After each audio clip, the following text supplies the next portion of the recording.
नमस्कार, स्वागत है एक बार फिर से आप सभी का आपके अपने यूट्यूब चैनल एनमिसा क्लासेस में। मैं नीतीश मिश्रा आज आप सभी के समक्ष प्रस्तुत हूँ बीएड थर्ड सेमेस्टर टीचिंग की फाइलें। जैसा कि मैंने आपको पहले बताया है कि कौन कौन सी फाइलें बनेंगी और सबके नाम मैंने बता दिया है और एक दो फाइलें कैसे बनानी हैं उनकी वीडियो अपलोड हैं, लेकिन अभी एक फाइल और बच जाती है, स्कूल रिपोर्ट फाइल। तो इसके बारे में आज मैं आप सभी को यहाँ बताऊँगा स्कूल रिपोर्ट फाइल कैसे बनाएं।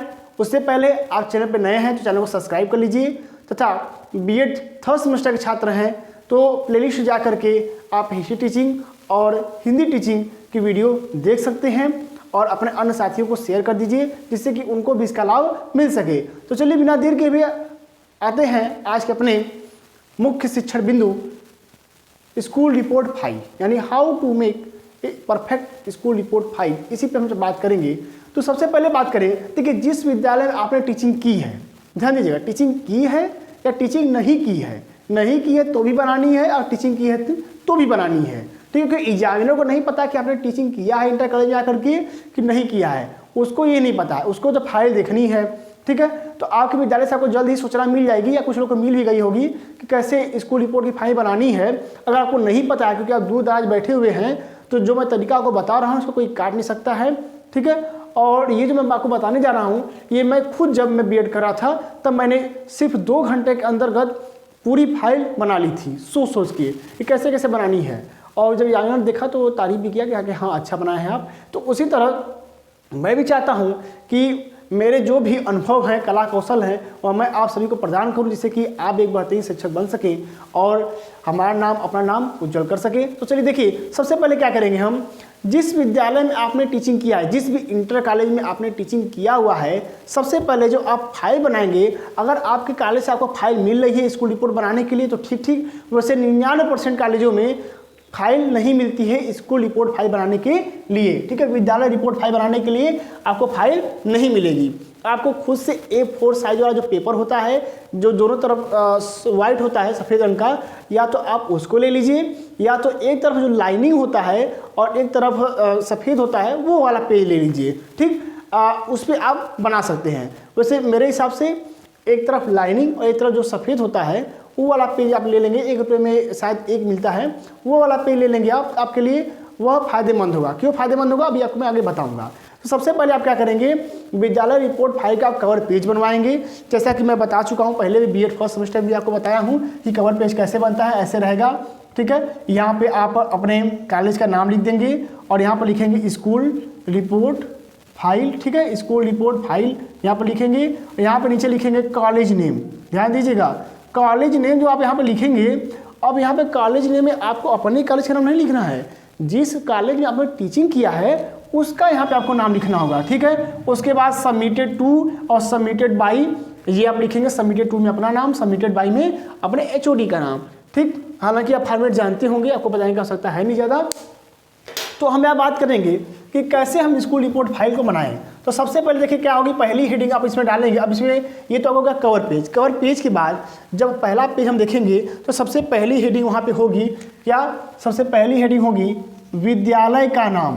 क्या होगी पहली हेडिंग, सबसे पहली हेडिंग है विद्यालय का नाम। तो जिस विद्यालय में आपने टीचिंग किया हुआ है उस विद्यालय का नाम आप क्या करेंगे, वहाँ पे लिख देंगे, ठीक है, विद्यालय का नाम। अब इसके बाद विद्यालय का नाम तो हो गया, विद्यालय के नाम के बाद क्या करेंगे, अब इसके बाद लिखेंगे परिचय। दूसरा काम क्या करेंगे हम, दूसरी हेडिंग हमारी होगी इसकी जस्ट नीचे परिचय, एक लाइन छोड़ करके लिखेंगे आप परिचय। परिचय में क्या होगा, परिचय में विद्यालय का परिचय आप लिखेंगे कि विद्यालय कहाँ स्थित है, ठीक है, यानी इसकी लोकेशन लिखेंगे। विद्यालय कब स्थापित किया गया यह लिखेंगे, विद्यालय के संस्थापक कौन है यह लिखेंगे, इत्यादि चीज़ें आप परिचय के अंतर्गत लिखेंगे। जैसे मान लीजिए आपका विद्यालय कहीं गंगा नदी किनारे है तो लिखेंगे कि हमारा यह विद्यालय गंगा नदी से 4 किलोमीटर उत्तर की दिशा में इस चौराहे से 150 मीटर पूर्व स्थित है। इस विद्यालय के संस्थापक यह फला व्यक्ति हैं, इन्होंने शिक्षा के क्षेत्र में यहाँ पर बहुत ही उल्लेखनीय कार्य किया है तथा यहाँ पे इंटर कॉलेज नहीं होने के कारण यहाँ के जो छात्र छात्राएँ थे दूर तक जाते थे पढ़ने के लिए, उनके जो भी कष्ट हैं उनको देखते हुए उन्होंने शिक्षा की अलख यहाँ पे जगाई और इंटर कॉलेज स्थापित किया, ऐसे लिखेंगे। ठीक है, या फिर गवर्नमेंट कॉलेज में किए हैं तो वहाँ पे कौन संस्थापक रहा है या फिर जो भी है उसको आप लिखेंगे परिचय के अंतर्गत, यानी विद्यालय का आपको परिचय देना है। ठीक, इसके बाद आप लिखेंगे, अब देखिए जब आपको क्रम वाइज में बता रहा हूँ इसी तरह आपको बनाना है, हेडिंग इधर उधर नहीं करेंगे। अब आगे हम लिखेंगे क्या, प्रार्थना।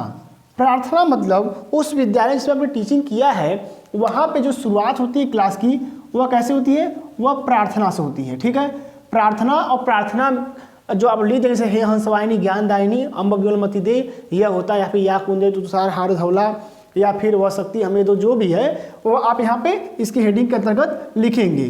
ठीक है, लिखने के बाद अगर प्रार्थना के बाद राष्ट्रगान होता है तो इसी के नीचे एक हेडिंग बनाएंगे क्या, राष्ट्रगान की, और राष्ट्रगान भी आप क्या करेंगे, लिखेंगे। कुछ विद्यालयों में राष्ट्रगान होते हैं तो राष्ट्रगान भी आप लिखेंगे। इसके बाद हम बात करेंगे समय की, कि विद्यालय जो चलता है वह कब से लेकर के कब तक चलता है।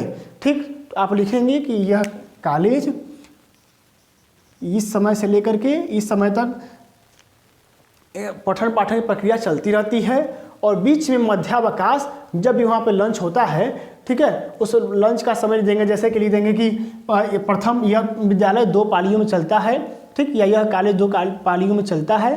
पहली पाली 9 बजे से लेकर के 12 बजे तक चलती है, तथा दूसरी पाली 12:45 से लेकर के सायं 3 बजे तक चलती है। ठीक, ऐसे आप लिख सकते हैं समय में। बाकी आपका कॉलेज जितने समय में चले मुझे नहीं पता है। आगे बात करेंगे हम कालांशों की संख्या। ठीक है, 5वीं वाली हेडिंग क्या होगी, कालांशों की संख्या। कालांश मतलब पीरियड की मैं बात कर रहा हूँ। ठीक है, कालांशों की संख्या, यानी कालांशों की संख्या कितनी है। ठीक, पीरियड उसके कितने चलते हैं, संभवतः हर विद्यालय में 8 घंटे चलते हैं। ठीक, 4 लंच से पहले और 4 लंच के बाद। तो कालांशों की संख्या लिखेंगे। ठीक, और जैसे ऐसे बनाएंगे कालांशों की संख्या, एक चार्ट बनाएंगे, कालांशों की संख्या लिखेंगे। ठीक है, यहाँ पर लिखेंगे पहला, ठीक, दूसरा, तीसरा, फिर लिखेंगे आरंभ होने का समय। ठीक, आरंभ व समाप्ति, ऐसे यहाँ पे लिखेंगे। ठीक है, तो पहला घंटा कब शुरू होता है और कब खत्म होता है, तो लिखेंगे कि आरंभ 9, समाप्ति 9:40। ठीक, ऐसे आप बनाएंगे। इसके बाद ये होगा कालांशों की संख्या, आरंभ और समाप्ति। इसके बाद अगली हेडिंग हमारी होगी कालांशों की संख्या के बाद। ध्यान दीजिएगा, सेम ऐसे बनाएंगे, बहुत ही अच्छी फाइल बनेगी और बिल्कुल परेशान होने की आवश्यकता नहीं, क्योंकि बहुत लोगों ने मैसेज किया सर वीडियो अपलोड कर दीजिए फाइल बनाने के लिए। इसे मैंने कहा कि ठीक है अपलोड हम कर देते हैं। ठीक है, सच इसमें इसको कर दीजिएगा। ठीक है, डाल दीजिएगा इसको। आगे देखिए, 6ठे नंबर पे हम बात करेंगे कालांशों की संख्या के बाद शिक्षा का माध्यम, यानी जो विद्यालय आपका है वह किस माध्यम में है, वह इंग्लिश मीडियम का है या फिर हिंदी मीडियम का है। तो आप लिखेंगे कि यह कॉलेज में या इस कॉलेज में संपूर्ण शिक्षा दीक्षा हिंदी माध्यम में संचालित होती है, या कक्षा 6 से लेकर के कक्षा 10 तक यह अंग्रेजी माध्यम एवं इंटरमीडिएट में जो पढ़ाई की जाती है, यानी जो शिक्षण कार्य होता है वह हिंदी माध्यम में होता है। ये आप लिखेंगे। ठीक है, तो ये किसके अंतर्गत लिखेंगे आप, 6वीं हेडिंग हमारी कौन सी होगी, शिक्षा का माध्यम। ठीक, देखिए शिक्षा का माध्यम। अब आगे हम बात करेंगे शिक्षा के माध्यम के बाद एक मुख्य चीज है शिक्षक छात्र अनुपात, यानी शिक्षकों का और छात्रों का अनुपात वहाँ पे क्या है उस कॉलेज में, इसकी बात हम करेंगे। तो शिक्षक छात्र अनुपात, वहाँ पे जितने भी छात्र छात्रा होंगे उनको उनकी संख्या को जोड़ करके वहाँ के शिक्षकों की संख्या संभाला दे देंगे, तो शिक्षक छात्र अनुपात जो होता है वह हमें मिल जाएगा। तो अगली हेडिंग हमारी क्या होगी, अगली हेडिंग हमारी होगी शिक्षक छात्र अनुपात। जहाँ पे मैं टीचिंग किया था, मैं पढ़ाता था, वहाँ पे शिक्षक छात्र का जो अनुपात है, शिक्षक छात्र अनुपात, पहले देखिए शिक्षक लिखे हैं तो पहले शिक्षक माने वहाँ पे शिक्षक छात्र अनुपात 1:80 था, यानी 80 लड़कों पे 1 शिक्षक थे। वहाँ शिक्षकों की कमी थी, वो थी बड़ा इंटर कॉलेज था। ठीक है, 1:80 था शिक्षक छात्र अनुपात वहाँ पे, समझ में आ रहा होगा। ठीक है, आगे बात करेंगे हम छात्र छात्राओं की संख्या। 8वीं हेडिंग हमारी होगी क्या, छात्र छात्राओं की संख्या, यानी वहाँ पे छात्र और छात्राओं की संख्या। तो लिखेंगे कि इस कॉलेज में इतने छात्र और इतनी छात्राएं अध्ययन करती हैं। ठीक है, जैसे जहाँ मैं जहाँ मैं टीचिंग कर रहा था वहाँ पे 1700 कुछ लड़के थे और 2200 लड़कियाँ थी। वहाँ पे 1700 लड़के बॉयज़ और 2200 जो थी वहाँ पे लड़कियाँ थी, गर्ल्स थी। बहुत ही बड़ा इंटर कॉलेज था। ठीक है, अब हम बात करेंगे, देखिए हम जान गए शिक्षक छात्र अनुपात क्या है, छात्र छात्राओं की संख्या कितनी है। ठीक है, अब इसके बाद हम बात करेंगे, जैसे कि मान लीजिए किसी ने टीचिंग किया है गर्ल्स इंटर कॉलेज में, तो वहाँ पे छात्र को लिखने की जरूरत ही नहीं है, सीधे लिखेंगे छात्राओं की संख्या। ठीक है, अब हम आगे बात करेंगे गणवेश की, यानी कि वहाँ पर ड्रेस कैसा है, ड्रेस कोड की बात की जाएगी। तो आप गणवेश के अंतर्गत लड़के जो भी पहनते हैं, लड़कियाँ जो भी पहनती हैं, ठीक है, आप उसको भी लिखेंगे गणवेश के अंतर्गत। ठीक है, क्योंकि यह भी आपके विद्यालय के बारे में, अब मतलब आपको स्कूल रिपोर्ट फाइल में पूरी सूचना देनी है। ठीक, तो आप क्या करेंगे, कुल जो भी गणवेश है लड़कों का और लड़कियों का, उनको अलग अलग आप लिखेंगे। इसके बाद है कुल कक्ष संख्या। देखिए आगे है कुल कक्ष संख्या, पूरी रिपोर्ट। देखिए विद्यालय रिपोर्ट का मतलब है कि पूरी जानकारी आपको देनी है। तो आगे है कक्ष संख्या, यानी उस विद्यालय में कुल कितनी कक्ष संख्याएं हैं। जहाँ पर मैं टीचिंग करता था वहाँ पे 72 कमरे थे, 72 कमरे। ठीक है, सोच सकते हैं कितना बड़ा इंटर कॉलेज रहा होगा। यहाँ 72 कमरे हैं। तो 72 कमरों में क्या जाता, पठन पाठन की प्रक्रिया संपादित की जाती थी। तो अब इसी तरह आप में भी जितने कक्ष संख्या होंगे वहाँ पे आप कक्ष संख्या के अंतर्गत आप लिखेंगे। ठीक है, अब हम आगे बात करेंगे क्लर्क एवं परिचारक। ध्यान दीजिएगा, 11 नंबर दिख रहा होगा आप सभी को। ठीक है, क्या क्लर्क या परिचारक, परिचारक मतलब होते हैं जैसे जो चपरासी टाइप के हैं तो उनको कहते हैं हम परिचारक। ठीक है, परिचारक, और यहाँ पे आगे लिख लीजिएगा क्योंकि क्लर्क का पद बड़ा होता है तो क्लर्क, क्लर्क बड़े होते हैं तो क्लर्क को पहले कर लीजिएगा। ठीक, या मैं ऐसे लिख दे रहा हूँ। तो क्लर्क और परिचारक, यहाँ वहाँ पे जो लिपिक हैं जिनको हिंदी में हम लिपिक कहते हैं, तो वहाँ पे लिपिक कितने हैं और वहाँ पे परिचारक यानी कि साफ सफाई करने वाले जितने भी कर्मचारी हैं वह कितने हैं, इनको भी आप लिखेंगे कि यहाँ पे 4 क्लर्क यानी 4 लिपिक जिनमें एक मुख्य लिपिक सम्मिलित हैं। उसके बाद इस इंटर कॉलेज में 6 परिचारक हैं। तो ये क्या करेंगे आप, ये आप हेडिंग बना करके लिखेंगे।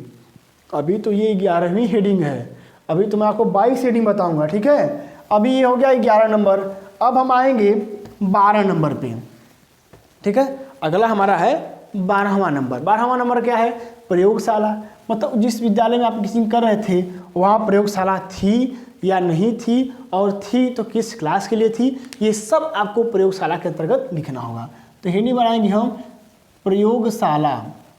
अब सोच लीजिए कि ये बहुत ही महत्वपूर्ण चीज़ है, इतना आपको ध्यान आएगा ही नहीं कि ये तो कभी हम ध्यान दिए नहीं कि प्रयोगशाला था कि नहीं था वहाँ पे। हाँ, तो बस जाते थे पढ़ा के चले जाते थे, ऐसा होता है। लेकिन जब सोचना पड़ता था यार प्रयोगशाला था कि नहीं था, और जो टीचिंग नहीं किया है भाई वो क्या करेगा, तो अपने जो भी टीचिंग किए हुए भाई बहन उनसे पूछ लेगा कि वहाँ प्रयोगशाला थी कि नहीं थी। ठीक, तो प्रयोगशाला के तरह से लिख लेंगे कि जैसे कि मैं अपनी बात बता देता हूँ क्योंकि मुझे तो ज़्यादा पता है नहीं कि आप किस कॉलेज में किए हैं, तो उदाहरण दे करके अपना खुद बता रहा हूँ कि इस इंटर कॉलेज में 4 प्रयोगशालाएँ हैं, जिनमें एक भौतिक विज्ञान, एक रसायन विज्ञान, एक जीव विज्ञान तथा एक ये जो कहते हैं उसे क्या नाम है, भूगोल। एक भूगोल की प्रयोगशाला स्थापित की गई है। ठीक है, ऐसे आप लिखेंगे प्रयोगशाला के बारे में, और जिनमें समय समय पर छात्र छात्राओं को प्रयोगशाला कार्य कराया जाता है, ऐसे लिख देंगे। तो प्रयोगशाला के बारे में आप लिखेंगे विद्यालय में।